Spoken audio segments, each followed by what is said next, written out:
Good morning, good evening, or wherever you may be from across the nation and around the world. I'm Skism, and welcome to Best Base Defenses number 3. So a lot of you guys want to see the base on the new server, so I'm going to show you, but I'm going to take you through some of the tips and tricks that we use to make it harder for people to raid us. I know a lot of you guys might have your own ideas, and I might leave some things out, so put it down in the comments below what I've missed out or what you use, because I'm sure a lot of people will find this handy. So we build up on the red, it's a blue obelisk now. Since the map transformation, they've changed the color of the obelisk, so this will be the blue obelisk from now on. There's only one pathway really that you can go up to the blue obelisk, so it's definitely a good spot to build. So if you haven't built up anywhere near here, or if there's a spot available on your server, go check it out because it's a good place to build. Now we've got behemoth gates all the way up to the top of our base. Now what people have in place is on the outskirts of your base you have behemoth gates, or in spots or little nuggets you might have 1 or 2 behemoth gates, but really you could have a lot more. So if you can, put as many behemoth gates as you can. Luckily enough, our base was not deleted, so we didn't lose anything, so we're very lucky, but the pros and cons do come from this. The pros, obviously, if people do come to raid you, they're going to go through their food like crazy. They've got to wear the fur gear.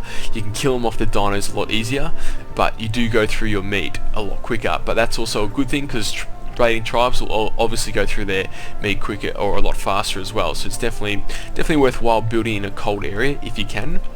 And I'll move on to the turrets. Now everyone has turrets around their base, or any good tribe will have turrets set up. But what some people might have in place is, with your turrets, you've got them powered off the one generator, or you might have 2 generators and you've got the yellow cords connecting them all. If someone takes out your generator or takes out the yellow cords, they all unpower, which is not what you want. So for each turret you want your own generator. So as you can see, we've got generators for each turret. This is a good defense strategy to put in place. Some people might not have a big dino pen, or they might have a dino pen set up like this where it's not enclosed, so you're going to need more turrets. That's why a lot of people now have Bronto bases, or the other dinosaurs now that can have your bases and walk around, so have turrets on these. This is that extra level of protection, so people can't fly into your base and just kill your dinosaurs. Or what some people might do is kite your dinosaurs off cliffs or into water. It happens, so surround your base full of walls or behemoth gates so people can't kite them away. I would definitely recommend putting fake vaults around your base too, or have multiple vaults, because people will waste a lot of resources just to get through to your vaults. Guard towers situated around the sides of your bases. If they are trying to go through some parts of your base, you can have multiple angles on them. I'll fly you over to the base actually, and I'll show you some of the base, what it looks like. Now you want to have turrets set all around the sides of your base, because when people fire rocket launchers, your turrets will actually shoot grenades and rockets, so you want to have them from all angles so they can't destroy the sides of your walls. Now, 1 or 2 things will happen when people will raid you. They'll either come through the top of the roof, or they'll come through the bottom floor. So if you come through the bottom floor, they've got to blow their way up through. Normally what you want to have in place is wooden ladders, so if they do use their nades, or they're trying to use a C4, it can destroy the ladder, so they can't actually climb up. So what people might do is actually build up on the top, or they might blow from the top of your base downwards. So what you want to have with most of your turrets is, you want to have them set to players, but you do want some that are on the roof set to dinos, so when they do try and land with a bird or any flying dino, it's going to be shot as well as the player if the bird or if the dino dies.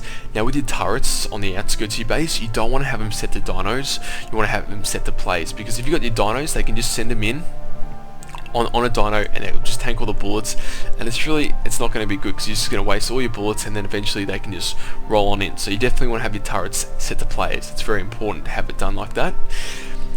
Now these plant turrets are really good to put in place as well. They just rely on your water, but what they can actually do is, if you've got enough in place, just say you have 30 set up, it acts like something out of Starship Troopers with those green laser balls being shot. They can blind your enemy, slow you down, they offer that extra level of defense, and you don't need to top them up, so definitely good to put in place. So I definitely think you guys, if you don't have any, start getting a lot around your base.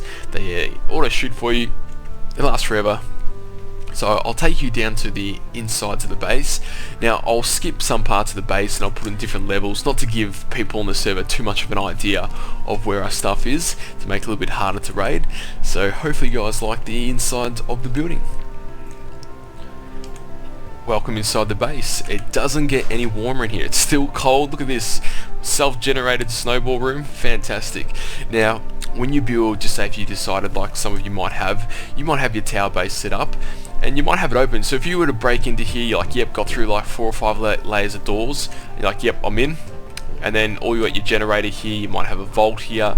It's just going to make it too easy for people to actually raid. So what you want to do is have each room have it walled off, you have it doored off, you won't know which way to go. There'll be a door behind this door, behind that door, so it's really going to confuse the enemy which door do they go through. You really got to choose which way you go. So definitely if you got your things set up, put as many doors, seal it off as much as you can, because people will get into your base and you want to make it as hard as you can. Got big open dino pens in here, as you guys can see. More rooms, more resources that need to be used to actually get through. If a tribe doesn't manage to get into your base and you got a base set up like this and they've got to go through every single door and resource, and they've got the resources to do it, well then they deserve to have everything, because they must bring like 6,000 nades and like 500 C4 to the raid. So this is another part of the base, as you guys can see. It's bigger here, we've got more doors going here. Each level is slightly different, so when enemies do come in, it's going to be harder for them to raid. As you guys can see, we've got more space here. This is the fighting arena. If people try and break through all the multiple layers of the roof, it's just like, okay, well, what's through this door? What's through that door? What do you guys think's through these doors? Do you reckon it's vaults? It is vaults. But it's obviously to confuse enemies, so they do break through. You're going to try and pick which door do you go through. We've got more levels here, guys, so this is another area, dino pen, some more rooms. You really want to throw off the enemy. You're going to make everything harder to actually raid. So if you've got big bases, obviously people probably won't build your base this big. You don't need to actually build it this big. You can build it smaller and taller and have it more layered. So that's definitely an effective way. Obviously these guys are crazy, crazy at farming resources. They probably take after this color scheme here. That's so cool. I love the new war paint. So we're back out in the cold again, guys.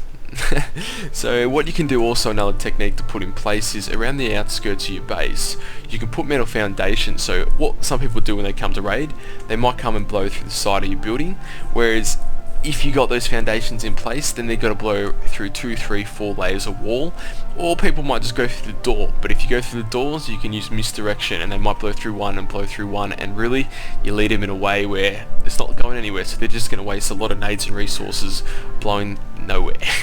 So I'll quickly take you up and around here real quickly around the base. I just want to take this time also just to thank you guys for supporting my channel, liking, leaving comments. It's just been crazy how fast my channel's growing, and I've got to thank you guys for it. It's just been amazing. And if you're new to this channel, guys, go check out my other videos, decide if you like it. Definitely subscribe though, because I release ARC videos all the time. So this is just one more look at the base, guys. Thank you so much for watching, and as always, I'll see you in the next video.